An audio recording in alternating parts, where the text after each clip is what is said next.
10 Greatest Supercars of the 1970s. When you think of the 1970s, what comes to mind? Big block American muscle or sleek European exotica?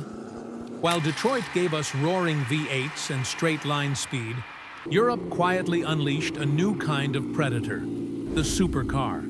But how did these foreign machines stack up against our homegrown legends like the Corvette, the Trans Am, or the Charger? Today on Muscle Car Masters, we're diving into the top 10 greatest European supercars of the 1970s with a twist. We're putting them head-to-head with America's muscle icons. Which one wins your vote? Drop a comment, hit like, and don't forget to subscribe.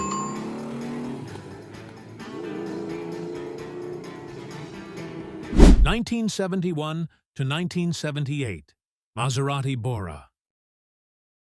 Debuting in 1971, the Maserati Bora quickly became a symbol of Italian sophistication blended with raw performance. Designed by the legendary Giorgetto Giugiaro, the Bora featured sharp aerodynamic lines and a mid-engine layout, an innovative design for its time. At its heart was a 4.9-liter V8 engine producing 320 horsepower and 355 pound-feet of torque at 4,000 RPM, propelling this Italian supercar to a top speed of 174 miles per hour or 280 kilometers per hour. These numbers brought it dangerously close to the performance of American muscle icons like the Chevrolet Corvette C3, particularly the legendary LS6454 cubic-inch version with over 450 horsepower. The Bora also boasted independent suspension, ventilated disc brakes, and a finely trimmed leather interior that delivered both refinement and adrenaline-pumping excitement. It wasn't just built to go fast, it was built to make a statement, and it did. In an era dominated by brute-force Detroit iron, the Bora carved out its niche with elegance and engineering precision. But if you thought that was bold, wait until you see what Germany unleashed next. 9. 1978 to 1981, BMW M1. The BMW M1 wasn't just Bavaria's first supercar, it was a declaration that Germany could go toe-to-toe with the best from Italy and Detroit alike. Produced between 1978 and 1981, this rare machine was born out of a failed racing partnership with Lamborghini. But what emerged was pure engineering brilliance. Powered by a 3.5-liter inline-six engine producing 273 horsepower and 243 pound-feet of torque, the M1 was capable of reaching 0 to 60 miles per hour in just 5.6 seconds and topping out at 163 miles per hour or 262 kilometers per hour.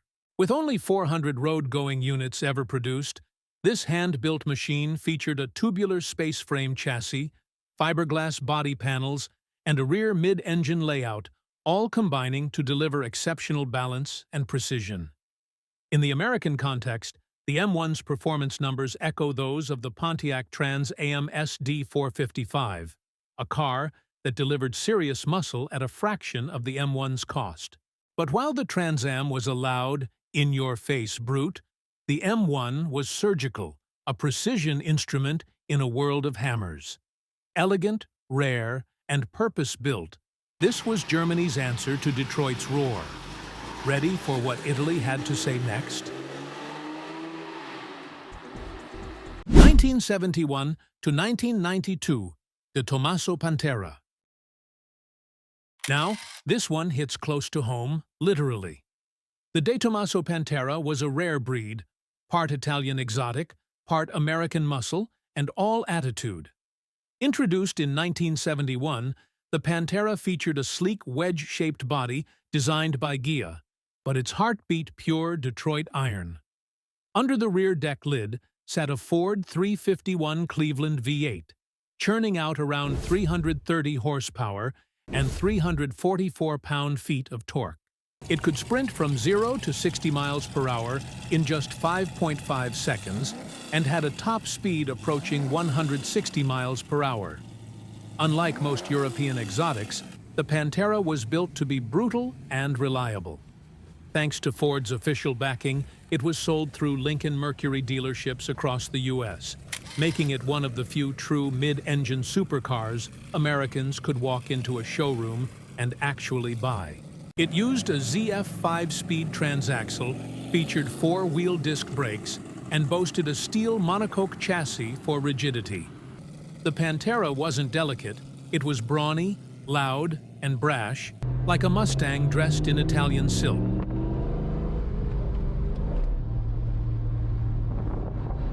1973 to 1979, Lamborghini Urraco.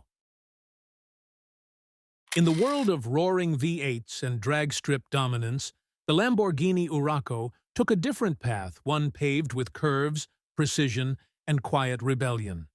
Introduced in 1973, the Urraco was Lamborghini's answer to the growing demand for a more compact, affordable exotic. It came equipped with a 2.4-liter SOHC V6 engine, delivering 187 horsepower at 7,000 RPM and 166 pound-feet of torque at 3,500 RPM. Paired with a 5-speed manual transmission, it could sprint from 0 to 60 miles per hour in 6.0 seconds and hit a top speed of 143 miles per hour or 230 kilometers per hour. The car featured a rear mid-engine, rear-wheel drive layout, fully independent suspension, and disc brakes all around. With a curb weight of just 2,535 pounds or 1,150 kilograms, it was light, nimble, and incredibly well-balanced. While a Mach 1 Mustang thundered down Route 66 with its big block V8, the Urraco was dancing through alpine switchbacks with scalpel-like precision. This wasn't a car that bullied the road, it finessed it. If the Mustang was raw power, the Urraco was refined rhythm. Not every predator growls some strike in silence. Next up, Ferrari's pop culture icon. 1975 to 1985, Ferrari 308 GTB. If there's one car that defined the exotic dream of the late 70s and early 80s, it was the Ferrari 308 GTB. With its unmistakable wedge-shaped silhouette, pop-up headlights, and seductive curves penned by Pininfarina, the 308 GTB didn't just turn heads, it stopped traffic. Underneath its iconic bodywork lay a 2.9-liter DOHC V8 engine, mounted transversely behind the driver. In its early carbureted form, it produced around 255 horsepower in European trim, at 6,600 RPM, and 209 pound-feet of torque at 5,000 RPM. US versions were detuned to around 237 horsepower due to emissions regulations. The car could dash from 0 to 60 miles per hour in 6.5 seconds and reach a top speed of 155 miles per hour or 250 kilometers per hour. More than just a performer, the 308 GTB became a cultural icon thanks to Magnum PI, where it served as Tom Selleck's co-star and forever etched itself into pop culture history. In this sense, it was Ferrari's answer to America's own celebrity muscle machine, the Pontiac Firebird Trans Am from Smokey and the Bandit. 1977 to 1989, Aston Martin V8 Vantage. They called it Britain's first true supercar, and for good reason. The Aston Martin V8 Vantage wasn't just refined, it was ruthless.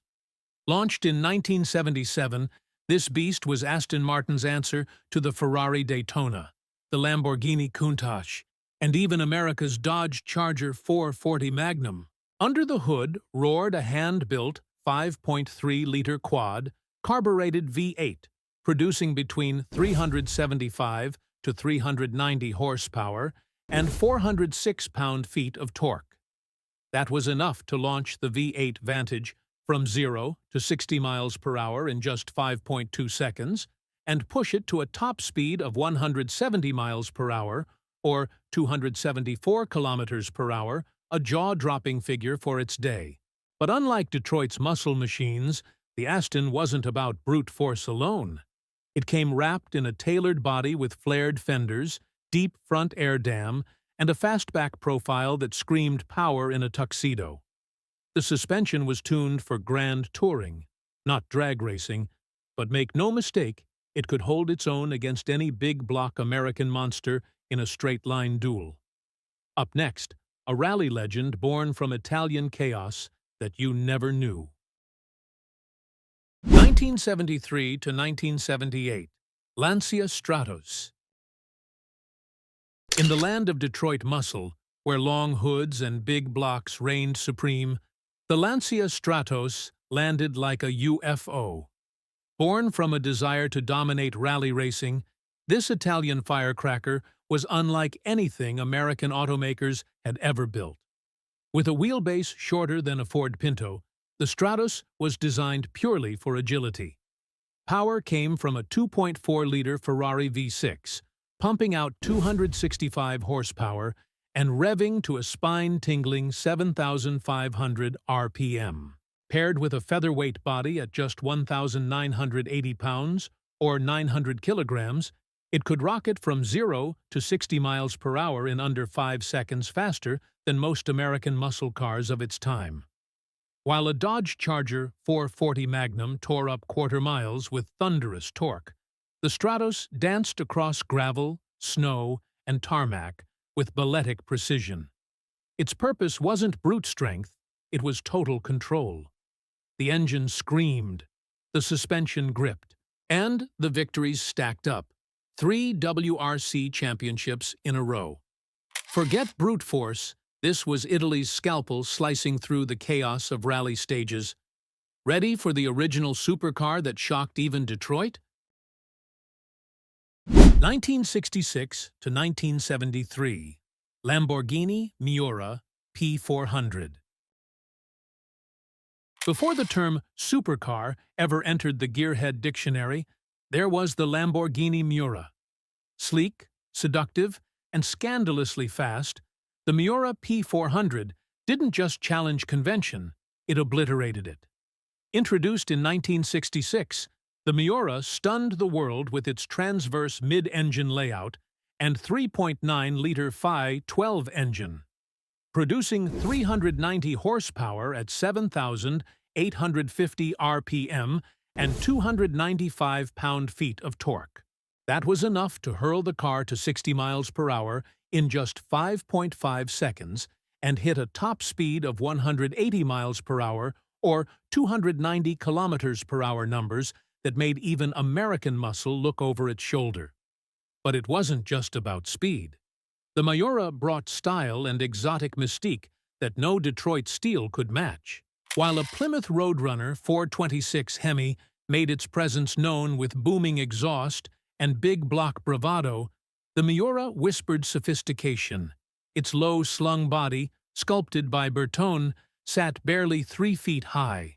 The V12's shriek at high RPMs felt like a symphony refined yet lethal.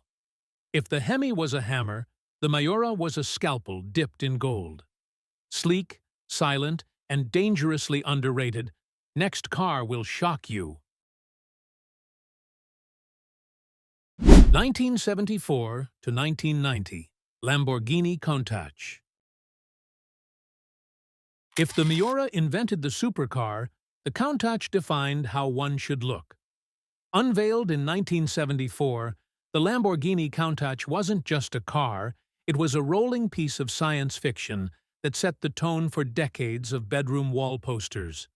Underneath its sharp, angular body sat a 3.9-liter naturally aspirated V12, producing 375 horsepower at 7,500 RPM and 269 pound-feet of torque.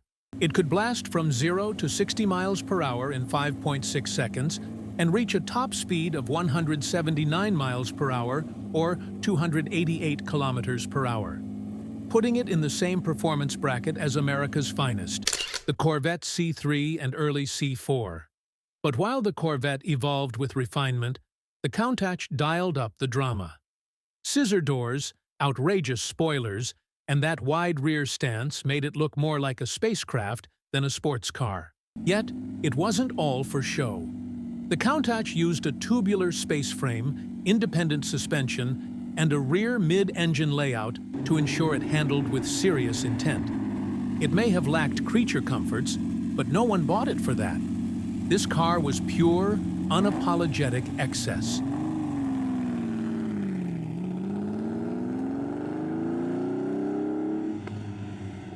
(1974 to 1982) Maserati Khamsin. While American roads in the late 70s were filled with tire-smoking Camaros and fire-breathing Trans Ams, Maserati offered something completely different, a gentleman's supercar wrapped in Italian leather and V8 thunder. The Khamsin, named after a hot desert wind, was Maserati's final V8-powered Grand Tourer before the brand's long decline. Powered by a front-mounted 4.9-liter V8, producing 316 horsepower at 5,500 RPM and 354 pound-feet of torque, the Khamsin could reach 60 miles per hour in 6.5 seconds and hit a top speed of 170 miles per hour or 274 kilometers per hour. Not bad for a car that looked more like an art piece than a muscle machine. Where the Camaro Z28 of the era embodied raw, affordable fun with its 350 small block and aggressive styling, the Khamsin offered refinement and exclusivity. It featured a unique asymmetrical rear glass design, fully independent suspension, and Citroën-sourced hydraulics for steering and braking technology far ahead of what most American muscle cars were offering at the time. Yet, it's a name many enthusiasts today still don't recognize.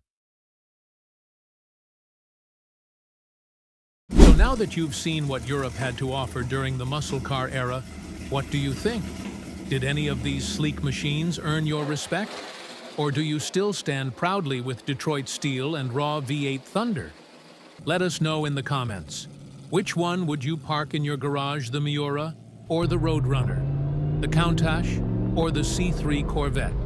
And if you love content that compares legends from both sides of the Atlantic, be sure to like, share, and subscribe to Muscle Car Masters, where horsepower meets history every single week.